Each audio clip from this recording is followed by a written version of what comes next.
Yang utama itu harus belajar mental dulu.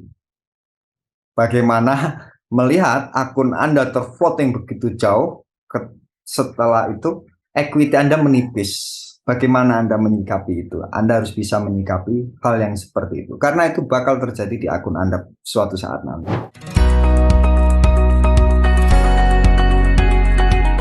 Oke, selamat siang teman-teman. Balik lagi dengan saya Hendrik Susanto di channel PT Pelatihan Profit Internasional. Kali ini kita akan sedikit tanya-tanya dengan trader yang satu ini, Bapak Hendrik ya Pak ya? Ya, sama namanya. Sama, iya benar. Makanya tadi juga pas diinfoin ada Hendrik sama Hendrik. Oh ya, bisa cerita dulu nggak kesibukannya, aktivitasnya gitu?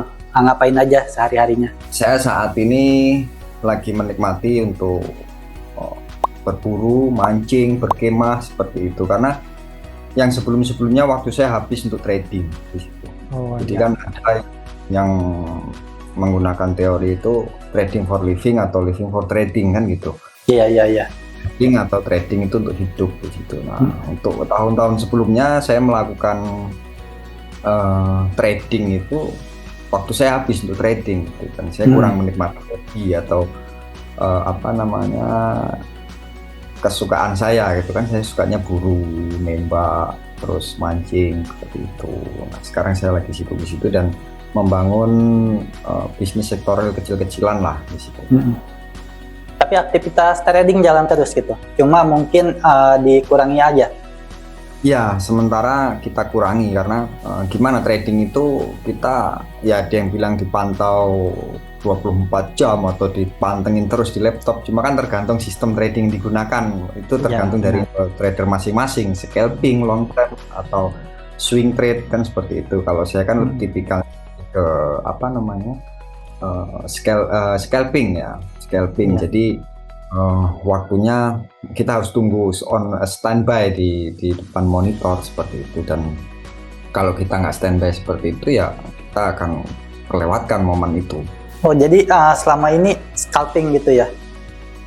Iya, tergantung peluang juga sih Pak. Tergantung peluang ya? Kita lihat peluang. Jadi kan saya dengar Bapak juga menggunakan Fibonacci gitu.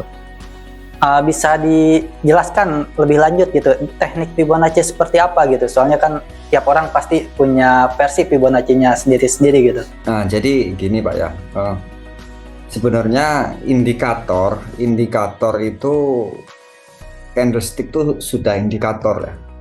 Kalau kita berbicara tentang Fibonacci itu kan maksudnya indikator. Nah indikator sendiri banyak, tergantung fungsi dan cara pemakaian kita. Kalau kita tidak tahu cara pemakaian atau fungsi dari indikator tersebut, ya maka kita juga susah untuk mengaplikasikannya dalam menganalisa pasar di situ. Nah, kalau saya sendiri kan menggunakan teknik based on candlestick, artinya berdasarkan candlestick ya, kurang lebih seperti itu. Nah, untuk Fibonacci sendiri itu hanya tambahan atau pertimbangan untuk menganalisa pasar, pergerakan pasar ke depan, terus target profit, stop loss, entry. Nah, Fibonacci itu saya gunakan untuk ini Pak, acuan ya, acuan untuk pasang stop loss, untuk target profit, terus untuk acuan entry. Di situ saya gunakan Fibonacci retracement. Nah, tapi dengan kombinasi beberapa teknik di situ, karena Fibonacci sendiri itu selain kita menggunakan Fibonacci retracement itu juga kan ada angka Fibonacci juga. Gitu. Banyak sekali sebenarnya kalau kita bahas, cuma kan itu terlalu rumit ya. Jadi simpelnya seperti yang saya jelaskan tadi gitu. Fibonacci hanya saya gunakan untuk penentuan entry, target profit, stop loss, dan momen untuk entry. Oh jadi gitu. Tapi itu kan teori gitu ya. Tapi jadi bisa nggak gitu sharing-sharing gitu cara yang Bapak gunakan gitu, cara yang Pak Hendrik gunakan untuk melakukan scalping selama ini yang sudah terbukti profitable gitu? Gini Pak, kalau scalping ya, kita berbicara profitable itu gini, profit itu gimana ya? Modal tergantung kesiapan modal kita gitu. Kesiapan modal dan kesiapan resiko. Misalkan kita siap loss. Nah, kita siap loss itu di berapa dolar gitu. Misalkan 20 atau 100 dolar. Maka psikologis kita ini kan terbawa di pasar. Nah, jadi antara siap loss sama dengan trading yang sangat berhati-hati di situ atau dengan menggunakan money management itu psikologinya beda. Cara kita mau masuk di pasar gitu loh. Dan contohnya seperti ini. Bapak ini punya modal 10.000 terus dengan satunya dengan modal 100 dolar. Nah, yang 10.000 ini kan otomatis untuk melakukan entry dengan cara yang 100 dolar yang siap loss itu akan berbeda psikologis kita dalam menghadapi pasar di situ. Nah, tapi kita kebanyakan ya saya pribadi itu akan sangat berat sekali atau tidak akan siap untuk kehilangan dana 10.000 US dollar dengan sistem yang saya gunakan di situ. Nah, terus triknya bagaimana sih kita melakukan scalping terus kita bisa profitable kan gitu? Iya, benar. Jadi gini, ketika kita akan entry, yang paling utama saya kembali ke teknik dasar saya. Jadi saya menggunakan based on candle, saya ukur dulu berdasarkan swing line, terus seperti Fibo, terus power candle di situ juga saya gunakan semua. Ketika itu terkombinasi dan moving average juga terjadi cross dan itu semua mendukung, maka saya akan lakukan itu dengan full margin, Pak. Artinya begini, yang sebelumnya tadi ya, Pak Hendrik ini punya modal 10.000. Iya. Terus satunya 100 dolar, yang 100 dolar siap plus, yang 10.000 ini hanya tidak siap untuk loss. Paling berapa persennya dari 10.000 itu? Sekian persen untuk manajemen resikonya seperti itu. Nah, jadi gini, yang 10.000 ketika Bapak ini cut loss 200 dolar. 200 dolar dengan modal 10.000, besar apa kecil cut lossnya? Bagi saya kecil, kan seperti itu, hanya 2%. 2% kan, gitu. Cut lossnya 2% ya, gitu. Itu sangat kecil sekali untuk trader, kemungkinan seperti itu. Tapi kalau kita modal 100 dolar, begitu habis itu kan MC, tidak cut loss, Pak. Iya. Nah, tapi bagi saya itu sangat besar. Kenapa? Karena saya kehilangan semua modal saya, 100 dolar, gitu kan. Nah, tapi begini perbandingannya. Kalau saya gunakan leverage 2.000 atau ada juga beberapa broker menggunakan leverage 3.000 di situ. Terus kita full lot. Jadi ketahanan itu ada yang 5 pip, 6 pip gitu. Syukur-syukur 10 pip gitu kalau bagus. Tapi kalau pas momen bagus, begitu kita entry terus kita average gitu kan modal 100 dolar dan itu mendukung sesuai prediksi pergerakan harga itu, ya alhamdulillah kita bisa cuannya ribuan persen gitu. Tapi ya resikonya kita MC itu habis gitu. Tapi kan hanya cukup sekali itu 100 dolar itu tidak akan bertambah, bisa juga berkurang gitu loh. Nah, artinya apa? Karena kita sudah siapkan 100 dolar, artinya all in lah gitu. Beda dengan yang 10.000 itu, 10.000 cut loss kan gitu. Bisa juga kalau kita ini nggak konsisten dengan manajemen resiko, bisa di averaging malah 200 dolar bisa nambah lagi 150, 300, 1000 bahkan berlanjut MC kan gitu, karena tidak ada batasan. Karena saya yakin trader itu kebanyakan untuk pasang stop loss itu sangat sulit karena selalu dia punya ambisi bahwa harga ini akan balik arah gitu. Tapi pada kenyataannya pasar itu kan tidak seperti itu gitu, di pasar. Ya, jadi teknik yang saya gunakan itu lebih ke cash management, Pak. Jadi saya siap loss gitu. Nah, bagaimana kok bisa profit? Nah, kita kan hitungnya akumulasi. Jadi contoh gini, Modal $100 kita profit 100% atau 1000%, berarti kan $1.000 kan gitu. Iya. Nah, $1.000 dengan yang $100 tadi kita berarti punya modal $1.100. Nah, $1.100 berarti kita anggap aja kita punya peluru itu 11 peluru. Nah, kita tarik kan, kita gunakan satu peluru lagi, sisa 10. Iya. Nah, sisa 10 ini kita gunakan.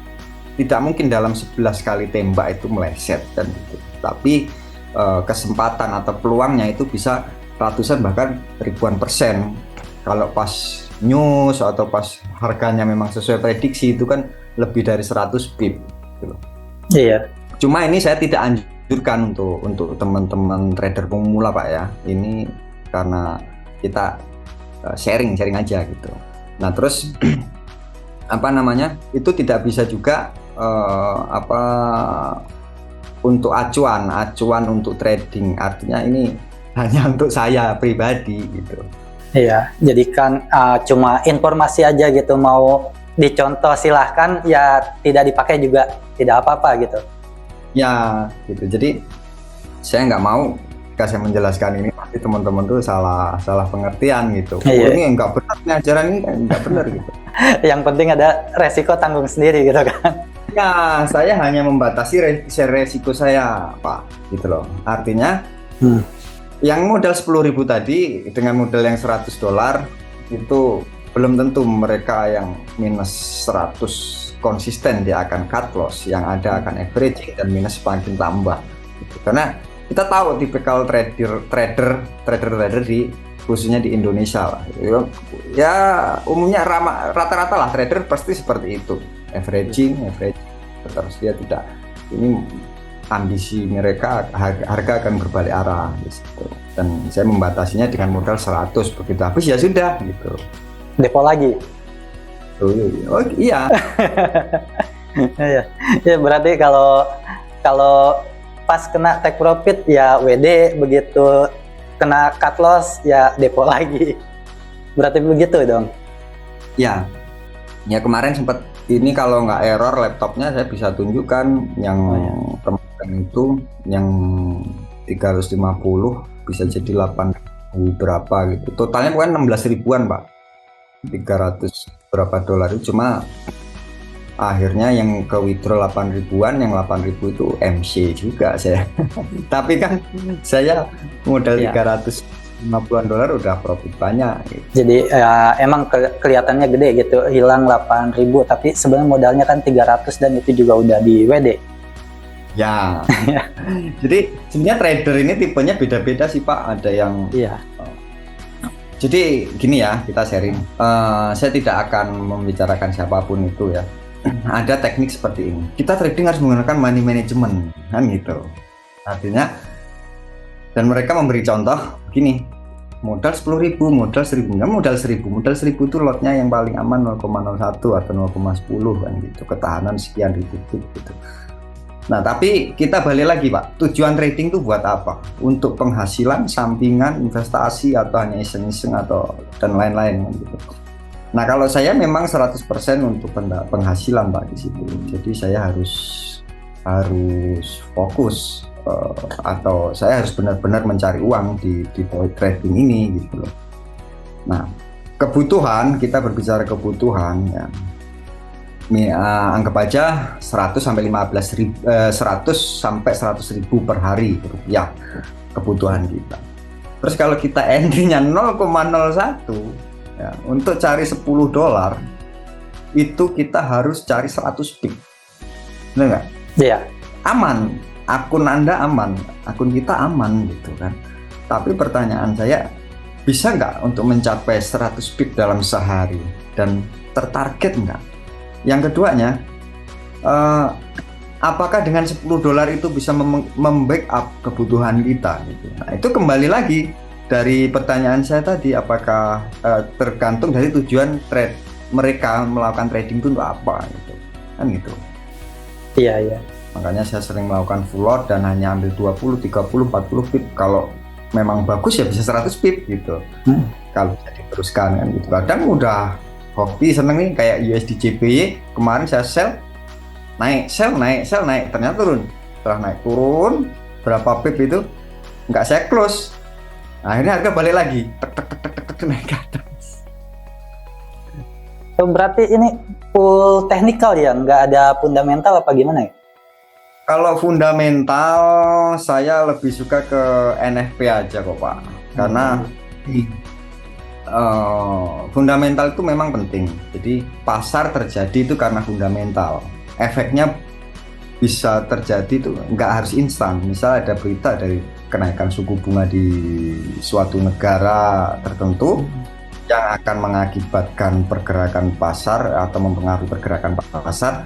Kadang kan kita berpikir, oh beritanya patokannya hijau, bagus, berarti kita buy di mata uang itu.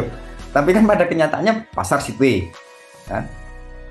Terus setelah itu ternyata harga turun di situ. Nah, efek dari news itu biasanya nggak langsung terjadi sih kalau pengamatan saya, kecuali non-farm payroll ya. Non-farm payroll itu biasanya langsung terjadi efeknya. Dan saya paling suka entry itu sebelum news, Pak. Jadi seperti judi. Tapi ya tetap ada perhitungannya gitu loh. Berdasarkan teknikal gitu. Dan fundamental itu saya jarang sekali menggunakan, karena saya selain orangnya males baca ya, saya emang males baca gitu, nggak telaten gitu. Iya.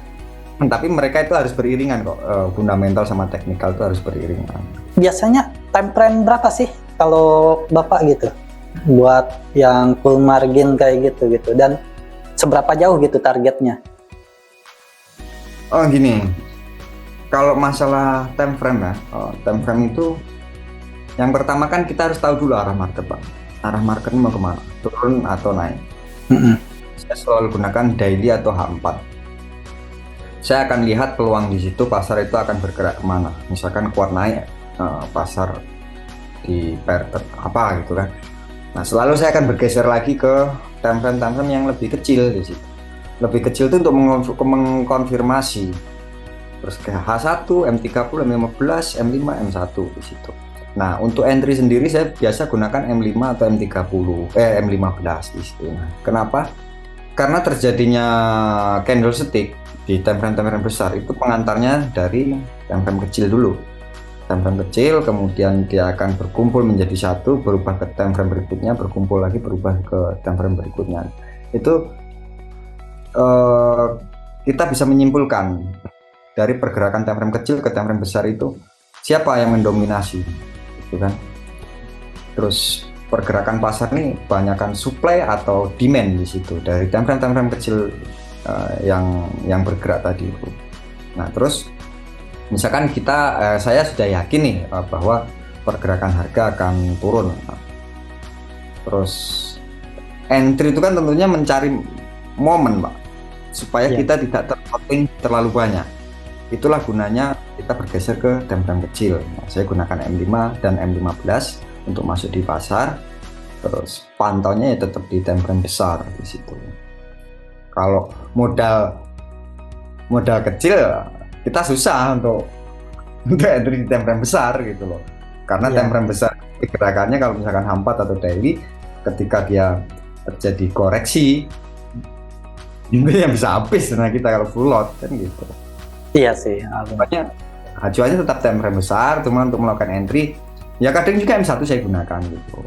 Maksimal di M15 saya melakukan entry. Ada nggak gitu mungkin pesan-pesan buat teman-teman gitu, atau Bapak punya komunitas nggak gitu yang kalau teman-teman mau join atau mau kenal lebih jauh tentang Bapak gitu? Komunitas ada Pak, itu Telegram. Jadi saya punya namanya BOC. Ini saya tutupin ya. Nah, di sini ada nih. No, silau sih Pak. Silau ya. Iya. Ya kalau di Telegram bisa di-add di @copy BOC info atau COPY BOC info. Itu ya tips sama ini tips-tips lah buat teman-teman gitu yang mungkin baru mau mulai trading gitu. Nah, jadi tipsnya untuk teman-teman yang mau memulai trading atau yang sudah trading ya, Ini maaf ini karena Iya. netizen kan seperti biasa Pak Hendrik. Iya, ada yang Ini saya mohon maaf ya. Saya mohon maaf bukan berarti saya sok pinter atau menggurui. Jadi ini kita share ya.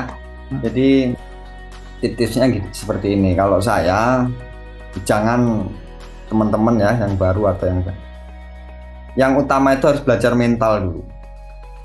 Bagaimana melihat akun Anda tervoting begitu jauh, setelah itu equity Anda menipis. Bagaimana Anda menyikapi itu? Anda harus bisa menyikapi hal yang seperti itu, karena itu bakal terjadi di akun Anda suatu saat nanti.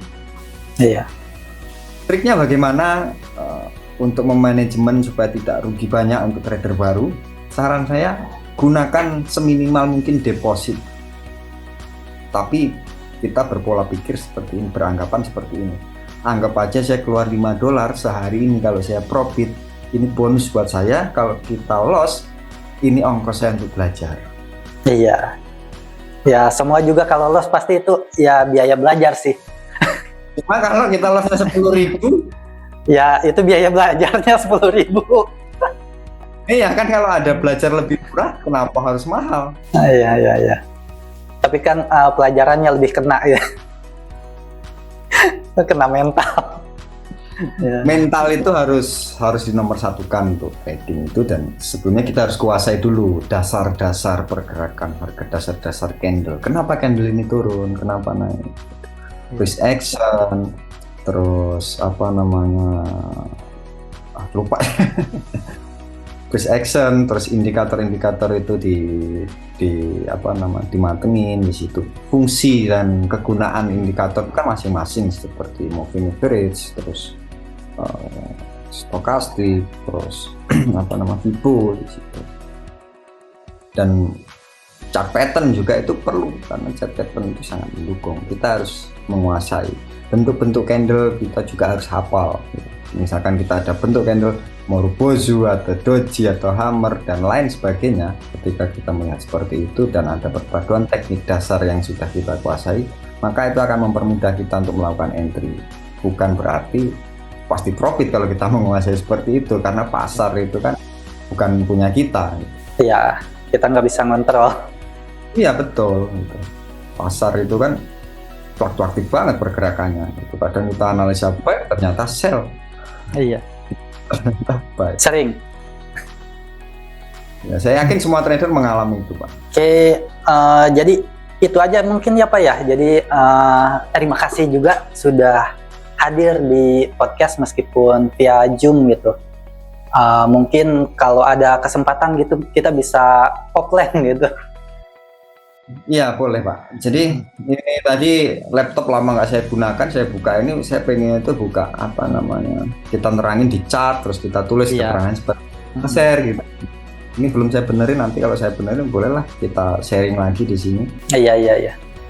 Nggak cuma kita ngomongnya, ya ada gambaran, oh entry-nya di sini, level Fibo ini mana ini.